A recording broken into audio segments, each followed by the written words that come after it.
Hi, I'm Emily. Growing up, my life was like being a shadow in a brightly lit room. Always there, but rarely noticed.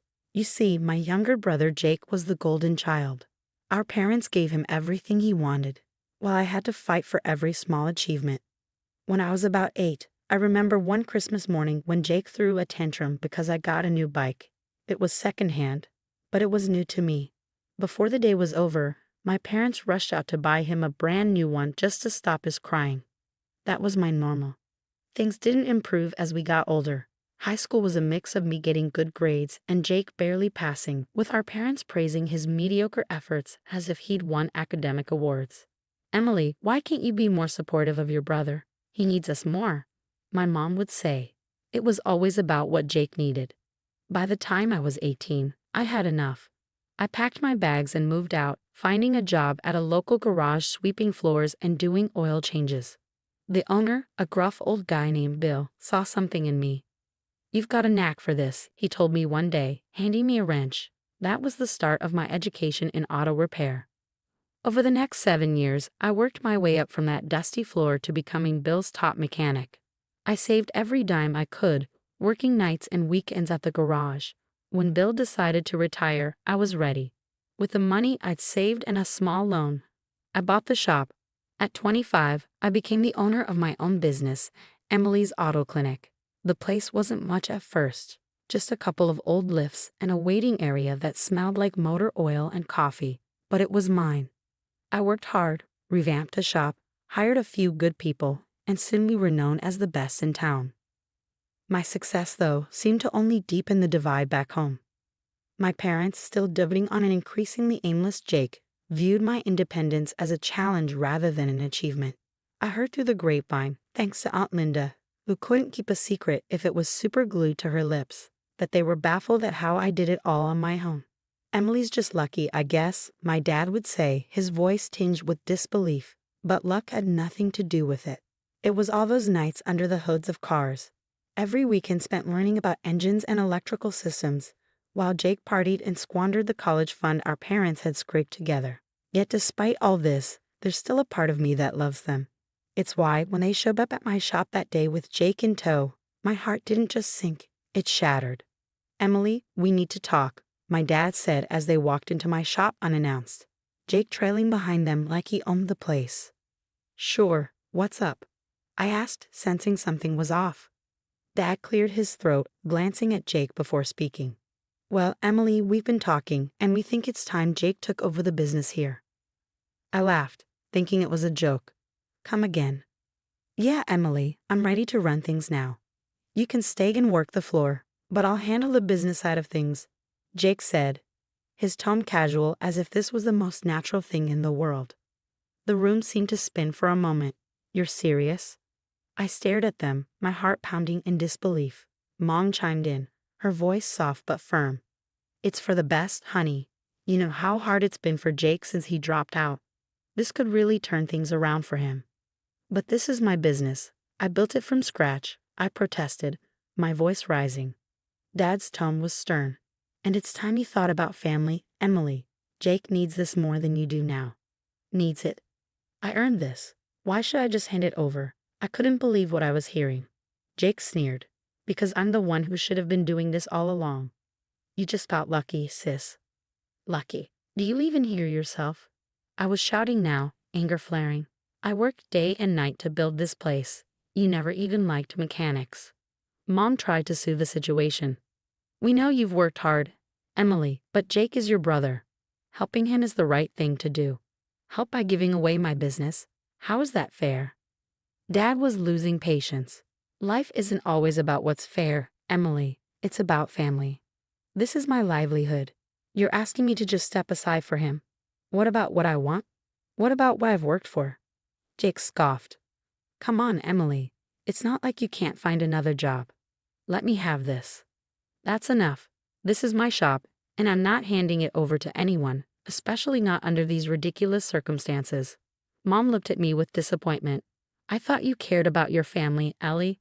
"I do care, but this isn't caring. This is taking advantage." The tension in the air was thick. Each word from them felt like a betrayal. "You need to leave now." Dad shook his head as they turned to go.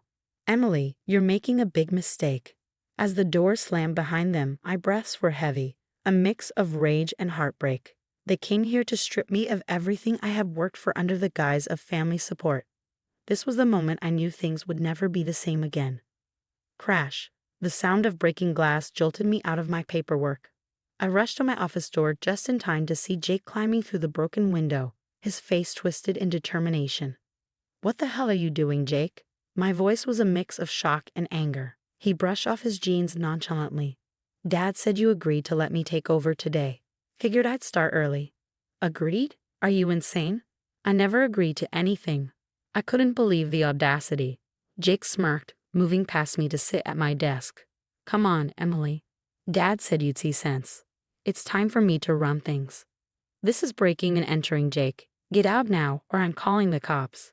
My hand hovered over my phone. He shrugged, clearly unbothered. "Go ahead. Dad will just bail me out. You really think I'll take your side over family?" "Family? Is that what you call this?" My anger boiled over as I dialed 911. I reported the break-in while Jake watched, his smirk never fading. The police arrived within minutes. An officer stepped into my office, assessing the situation. "Jake, you need to leave now, or you'll be arrested for trespassing," he warned. Jake stood up, defiant. "She's my sister. She's making a big deal out of nothing."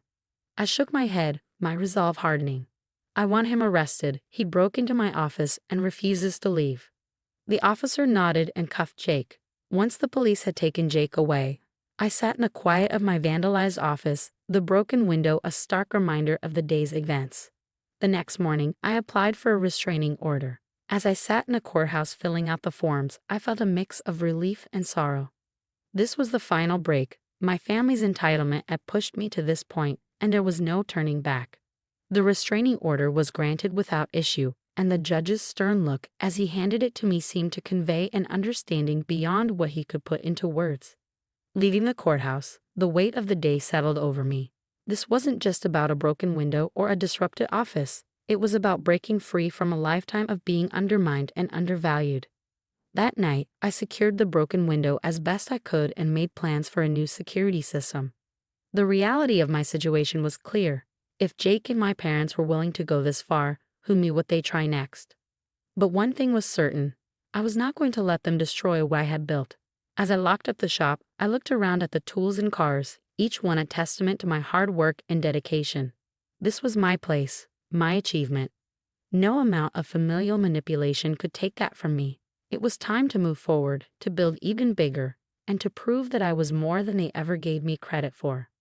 The shop was quiet, the only sounds being the distant hum of the city and the occasional clank of metal cooling in the night air.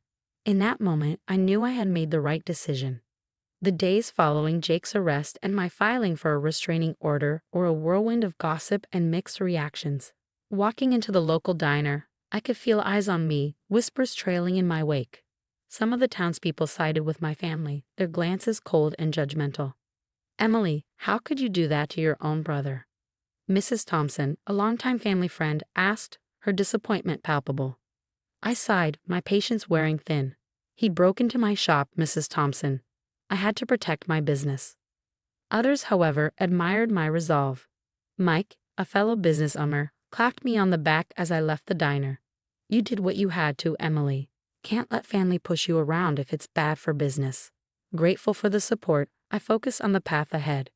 The incident with Jake had exposed vulnerabilities in my business that I couldn't ignore. It was clear I needed to fortify my shop, both legally and financially, to prevent any future claims or disruptions. I spent the next few weeks meeting with lawyers and financial advisors, tightening up every loose end. "Emily, it's essential you have clear legal documentation about the ownership and operations of your shop," my lawyer, Mr. Carlson, advised during one of our sessions. We drafted several documents that solidified my sole ownership and laid out explicit protocols for business operations and succession. Meanwhile, I also worked on a strategic plan for expansion. I had always envisioned opening a second location, and now seemed like the perfect time to move forward. Researching potential spots, I drove around neighboring towns, scouting locations that offered growth opportunities. One promising area had a high demand for auto repairs, but few service providers. I negotiated a lease for a suitable space, envisioning a new branch of Emily's auto clinic that could serve a broader community. Back at the shop, I held meetings with my team, keeping them updated and involved. "We're expanding," I announced one afternoon, a buzz of excitement filling the room. "And I want all of you to be a part of this journey. We're not just a team, we're a family, the kind that supports each other." This period of reaffirmation and growth was busy but fulfilling. As I implemented the new security systems and reinforced our practices, I felt a renewed sense of purpose. My evenings were spent reviewing business plans and preparing for the opening of the new location. Every step I took was a testament to my dedication to my craft and my independence. It wasn't just about proving my family wrong anymore. It was about building a life I deserved. It was about proving to myself that I could rise above any challenge. As the dust settled from the upheaval with my family, I turned my focus outward, forging a path that was wholly my own. The community's response was mixed, but over time, those who supported my decision to stand firm against my family's entitlement began to rally around me, forming a new chosen family. The centerpiece of this new chapter was Mia, a young woman fresh out of vocational school, hungry for an opportunity to prove herself in the world of auto mechanics, a world still dominated by men. When she first walked into my shop, her situation mirrored the early days of my own career. "I've knocked on every door in town, Emily," Mia admitted during her interview, her eyes determined yet anxious. "Yours is the last shop on my list." I saw a younger version of myself in her, the same drive, the same need to prove that talent isn't gendered. "You're hired," I said without a second thought. "But I'm warning you, it's tough here, and I run a tight ship." Mia grinned, the relief evident on her face. I wouldn't have it any other way. Mentoring Mia was as much a learning experience for me as it was for her. As I taught her the intricacies of diagnostics and repair, she reminded me of the power of resilience and the importance of giving someone a chance. The chance I once craved and fought for. Together, we tackled complex repairs and overhauled engines. Her presence brought a new energy to the shop, and her quick learning and dedication quickly earned her the respect of the rest of the crew. It wasn't long before customers were asking for her by name. "Seeing you handle that wrench, it's clear you were meant for this," I told her one afternoon, a smile playing on my lips as we worked on a particularly stubborn old truck. Mia wiped the sweat from her brow, returning the smile. "Couldn't have done it without a great teacher." The culmination of our hard work and community support came to fruition with the grand opening of the second location of Emily's Auto Clinic. To celebrate, I organized a community event inviting local businesses, customers, and friends to join us for a day of celebration. The event was a hit, a carnival of sorts with food stalls, music, and free vehicle checkups. Children darted between stands, their laughter mingling with the chatter of the crowd. It was more than a promotional event. It was a testament to the community that had embraced me and the business I had built from the ground up.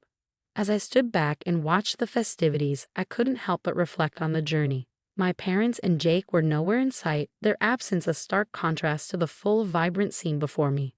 They had chosen their path, one that led them away from this success and happiness. In their place, I had found a richer connection with those around me, proving that family isn't always defined by blood.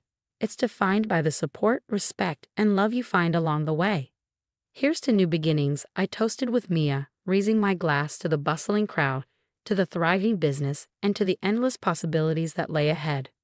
As the sun set behind us, painting the sky with hues of orange and purple, the lights from the event cast a warm glow over everything.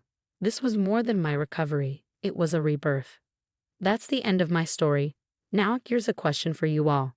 Do you think Emily was right to stand her ground against her family's demands, even though it led to estrangement? Or should she have found a compromise to maintain family unity? Share your thoughts in the comments below. Don't forget to like this video and subscribe to our channel for more stories of resilience and triumph. Thank you for watching.